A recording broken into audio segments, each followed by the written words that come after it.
Ludo bëri një pyetje të çuditshme, një pyetje që në atë moment doli pa menduar dhe pa u peshuar siç duhej. A e kishe kthyer arditin? E tha shpejt, por fjalët nuk mbetën thjesht fjalë. Ato hapën një plag, ndezën një reagim emocional dhe e quan bisedën në një drejtim që askush nuk e kishte parashikuar. Në përpjekje për ta theksuar atë që po thoshte, Ludo përdori një betim shumë të rëndë, shumë personal. Pasha nënën në varr. Një shprehje që doli nga goja e tij në një çast tensioni, por që menjëherë mori peshë të madhe. Ai vetë ndjeu sapo e tha se kishte kaluar një kufi. Nuk ishte më debat, nuk ishte më pyetje, ishte diçka që godiste ndjeshmërinë. Respektin dhe dhimbjen njerëzore. Pas atij momenti, Ludo e kuptoi se kishte gabuar. Ai pranoi se po, me shpirt do ta kishte kthyer arditin, sepse ndjenja dhe impulsi i momentit e kishin çuar aty. Por menjëherë pas kësaj erdhi pendesa. Një pendesë e fortë, e sinqertë, që nuk kishte të bënte vetëm me fjalët, por me faktin se ato fjalë nuk mund të merren mbrapsht. Jam penduar shumë për ato fjalë që dolen, tha ai më vonë, me një ton krejt ndryshe. Jo më mbrojtës, jo më provokues, por i rënduar. Ishte e qartë se ajo që e mundonte nuk ishte reagimi i të tjerëve, por ndërgjegjja e tij.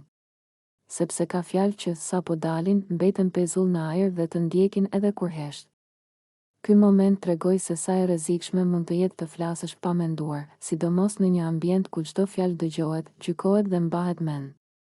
Ludo nuk u përpoq ta justifikonte veten, por e pranoi gabimin, duke treguar se ndonjëherë njeriu gabon jo nga ligësia, por nga impulsi dhe ngarkesa emocionale. Në fund, ajo pyetje e çuditshme dhe ato fjalë të rënda u kthyen në një mësim të hidhur. Një kujtesë se respekti, sidomos kur lidhet me dhimbjen dhe humbjen, nuk duhet prekur kurrë, pavarësisht debatit apo situatës. Dhe pendesa e Ludos ishte dëshmi se jo çdo gabim bëhet me qëllim, por çdo gabim kërkon përgjegjësi dhe reflektim të thellë. Pse doli Edi? Kjo është pyetja që shumë kush po ja bën vetes pas largimit të tij nga shtëpia e Big Brother Kosova. Një djalë fantastik, me kulturë, me qëndrim dhe me dinjitet që për shumë shikues përfaqësonte një lojë ndryshe, jo të ulët, jo provokuese, por të bazuar në mendim, karakter dhe respekt. Edi nuk ishte perfekt, por ishte i vërtetë.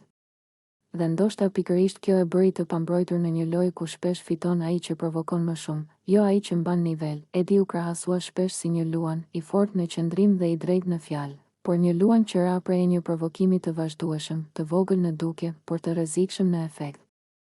Një mjush i vogël që nuk e mundi me forcë apo argument, por me gërryrje të vazhdueshme përmes fjalëve ofenduese, nënçmuese dhe provokimeve të ulta.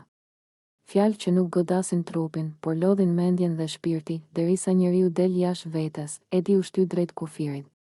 Jo sepse ishte i dobët, por sepse ishte njeri. U provokua, u ngacmua, u nënvlerësua derisa reagoi. Dhe pikërisht aty loja u kthye kundër tij.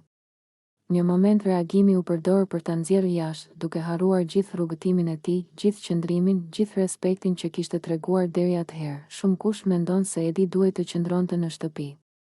Jo sepse ishte pa gabime, por sepse solli diçka që rrallë shihet, dialog, reflektim, edukat dhe ndjeshmëri. Ai nuk e luajti lojën me thika pas shpine, por me fjalë ballë për ballë. Dhe kur i than ulu apo u përpoqën t'i hanin zemrën me ironi dhe nënçmim, Edi reagoi siç reagon një njeri i lodhur nga padrejtësia. Largimi i tij la një boshllëk. Një mungesë të dukshme në balancën e shtëpisë. Sepse Big Brother nuk është vetëm për zhurmë, por edhe për karaktere që e mbajnë peshën e lojës. Edi ishte një prej tyre. Ai nuk u largua si humbës, u largua si dikush që u përball me një lojë të padrejtë, ku provokimi fitoi mbi vlerën. Në fund, pyetja mbetet: a duam të shohim brenda shtëpisë njerëz që ndërtojnë apo njerëz që